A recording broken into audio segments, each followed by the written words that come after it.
Good evening, Mr. Yoon here. We're going to read Wild Robot. This is chapter 30, and the chapter is called The Nest. So let's go reading. It's evening here, but hey, that's fine. The Nest, this is chapter 30, and I've built my fair share of lodges over the years. Mr. Beaver stood at the water's edge, but I can't say I've ever built one for a robot and a gosling. So just what exactly do you need? We need a lodge. Big enough for both of us, said Roz. It should be comfortable and safe. And it should be near the pond. How long do you plan on living in this lodge? I do not know. Then we'd better make sure it's strong and sturdy. Mr. Beaver stroked his whiskers as he thought, do you plan on having friends over? The missus loves to entertain guests. I do not have any friends. No friends? Well, you seem pretty likable for a monster. I mean, robot. But if you want my advice, you should grow yourself a garden. Your neighbors won't be able to resist fresh herbs and berries and flowers. Just you wait and see. So we'll make sure there's a place for your garden, and we'll give your lodge some extra space for all the friends you'll be hosting. The beaver winked. We also need to find a way to keep your lodge comfortable when it's cold outside. Our lodge is heated by our own bodies, but I think we'll have to find another way to heat yours. The beaver and the robot thought about heat for a while. The first thing that came to Roz's mind was the sun. But then she remembered the hot sparks she had felt while sliding down the mountain peak. I could heat our lodge with fire, she said. Mr. Beaver blinked his eyes. I will need to experiment, Roz continued, but I think there is a way. You go ahead, Roz, said the beaver, but would you try not to burn the entire forest? Do not worry, I'll be careful. Let's move on, Mr. Beaver sighed. The next order of business is to find a site for your lodge. That meadow across the water would be perfect, but the hares will have a fit if we try to build there. I think we should try to clear out some trees and build right in the forest, and I know just a place. The beaver took them along the water and up to a dense section of forest that jutted into the pond. It needs some work, said Mr. Beaver, trudging through the thick weeds, but this ought to do the job. Yes, this ought to do the job, said Roz in her friendliest voice. Job, said Bright Bill.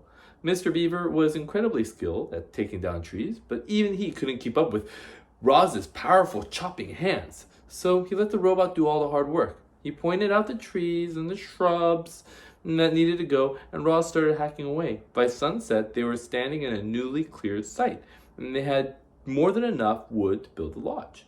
You did some fine work today, Roz. Mr. Beaver yawned. I'll return in the morning, and we'll pick up right where we left off. What would you like me to do? Said the robot. Tonight? So you still feel like working, do you? Very good. Well, you can start by digging out these tree stumps, and you can collect all those large flat stones over there. And you can smooth down this patch of dirt so we have a level place to build. Well, that should keep you busy. The next morning, Mr. Beaver returned to find that Roz had been very busy indeed. All the tree stumps had been dug up, and their holes filled in with dirt. 20 large stones had been stacked, and the ground was now perfectly level. But what most astonished Mr. Beaver was that Roz and Bright Bill were huddled around a small crackling campfire. Mr. Beaver moved his lips, but no words came out. Bright Bill was cold last night, said Roz, so I taught myself how to make a fire. But how? I discovered that when I strike two stones together, they create sparks, like this. I directed sparks onto dry leaves and wood until they ignited. Once I had a fire, it was easy to keep it going. And if I need to put it out, I'll just add water. Mr. Beaver sat and warmed his paws. I've never seen fire in such a neat little bundle. He stared into the flames. I've only seen it blazing through the forest, burning everything in its path. But this is marvelous. He took another minute to enjoy the warmth. Then he and the robot got back to work. Mr. Beaver asked Roz to dig a trench here, to place large stones, to arrange logs this way, to smear mud that way. Birds and squirrels perched in the trees and watched the new lodge take shape. It resembled the beaver lodge, but it was larger. a great dome of wood and mud and leaves. A simple opening in the wall served as the entrance, and the door was nothing more than heavy stone that the robot could slide out of the way. Inside the lodge was a big round room. The arched ceiling was high enough that Ross could stand upright. A fire pit was set into the corner of the floor, and a mesh of thin branches above acted as a vent. Long stones lined the interior walls, like benches, and were covered with thick cushions of moss. There was even a hole for storing food and water for Brightbill. "You've got yourself a beautiful pond view property," said Mr. Beaver. "What are you going to name it?" "I do not understand." "Why, a beautiful lodge like this deserves a name. We call our lodge Streamcatcher." The robot's computer brain didn't take long. "The lodge is for Brightbill.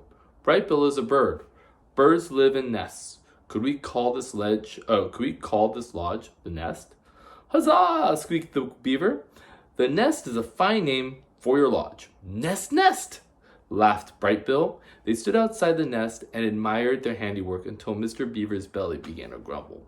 "That sound means it's time for me to go get dinner." "Thank you very much for your help," said Roz. "We could not have done this without you." "You're quite welcome," said Mr. Beaver, smiling. "For your garden, you'll want to speak with Tawny, the doe who lives over the hill. She'll know just what to do. And now, if you excuse me, I have to hurry home before Paddler eats all the best leaves. Enjoy your first night in the nest." This was chapter 30. I'll be doing a few of these because there's landscaping that's going on around my place. So I'm going to be doing a few chapters today. What I want you to do is, if you do a summary for chapter 30, just a picture, and you don't want to use too much space because you're going to need this for your end of the year summary. Okay? All right.